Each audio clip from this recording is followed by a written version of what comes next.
灾祸平息后，曾有人扮作菜农混进家中，你母亲同情他，给了他些吃食和钱帛。这个人便是吴红。怎会如此？若是按时服药，不出几日就该好转。这名贵的药，只有高门大户能吃得起。我等这样的贱民，怎配销售？何氏药铺的丹皮，都是无偿分发，有何高贵低贱之分？无偿，夫人，你对此药的价格，当真是一无所知吗？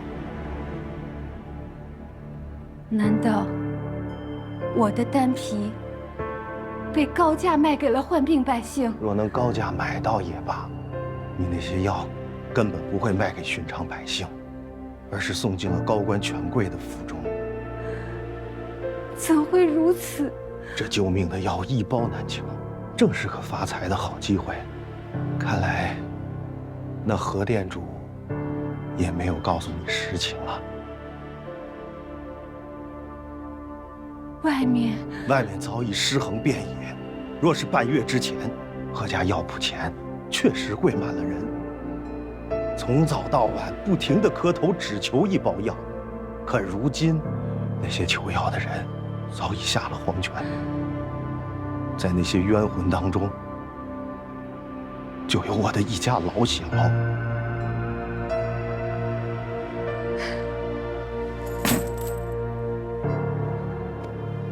这半月来，我在贵人们的府外晃了个遍，却始终无人理睬。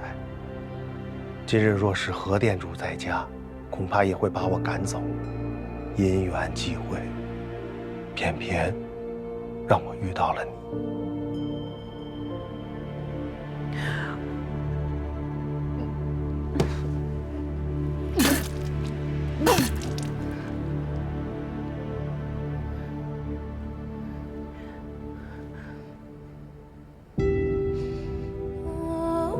我在茶里下了毒，夫人，报官吧，要杀要剐，听凭处置。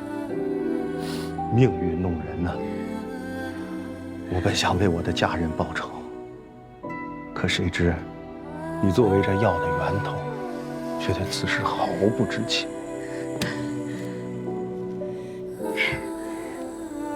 你不必找人请我，我是不会跑的。如今我已孑然一身，也无意苟活于世了。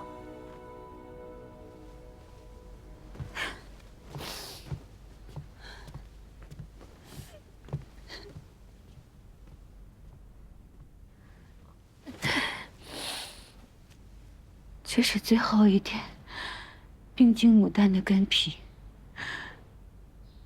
不知此刻还有没有人需要它？夫人，你这是何意？你走吧。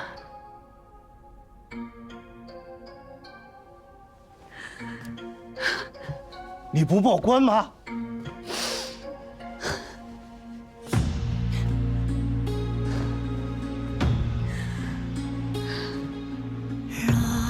水滴尽月色浓，流淌成枝成河。欲言为虚红尘过，芳华自定路漂泊。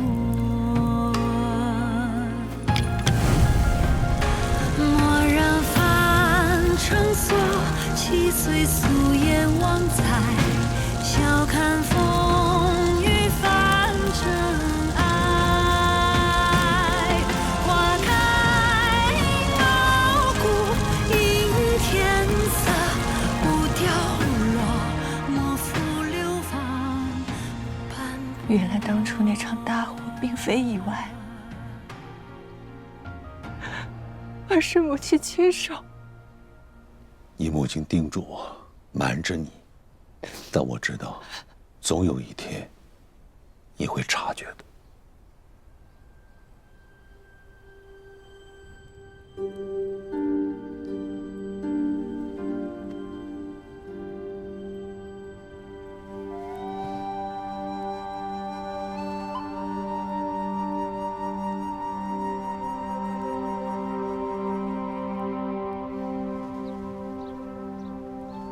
父亲，想与您商量一件事情。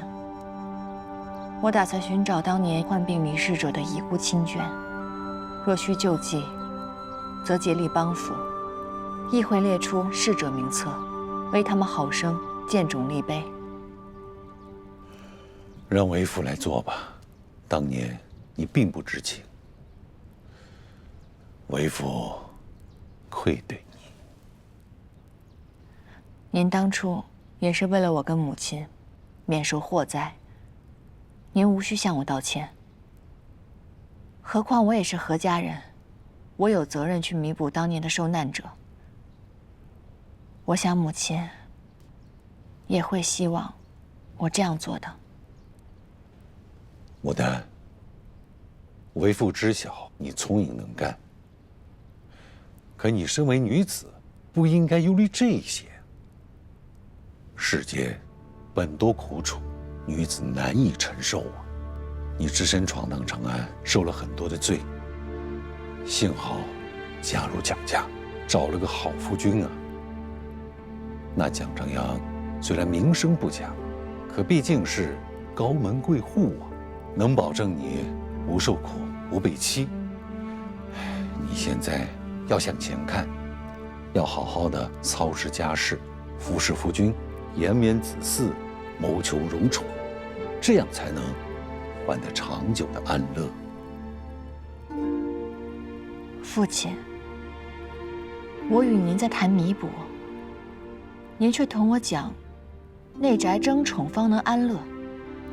你是一介女子，这才是你的归宿。父亲，你可知当初我逃离刘宅，深夜归家，为何没有进家门，却转而直奔了长安？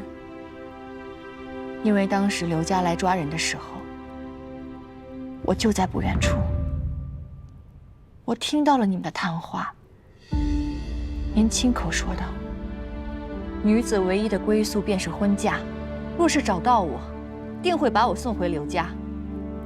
在您的心中，我嫁入刘家便是天大的荣耀，而离开了夫君，便是折辱了自己。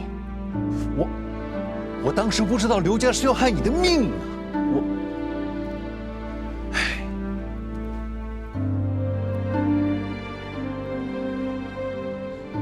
牡丹，现在的你和往日不同了。有何不同？你如今是蒋长安的妾室了。当年是为父看走了眼，如今我听说，那蒋军很是宠你啊。那蒋府又没有正妻，你应该好好努力，不要再重蹈那刘家的覆辙了。父亲，您可知，您疼我护我，却又轻视着我。您可知，当初我逃离刘家，不惜假死隐姓埋名，我努力经商，为的就是不再过这种囿于宅院、仰人鼻息的日子。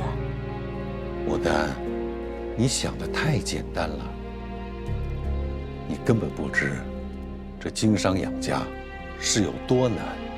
何况你是一名女子，要知道，你现在能这样行事说话，那全是因为蒋长阳在后面帮你撑着腰呢。父亲真的是这么认为的吗？在您的眼中，女子只能依靠男子，起码他可以让你轻松一点，没错吧？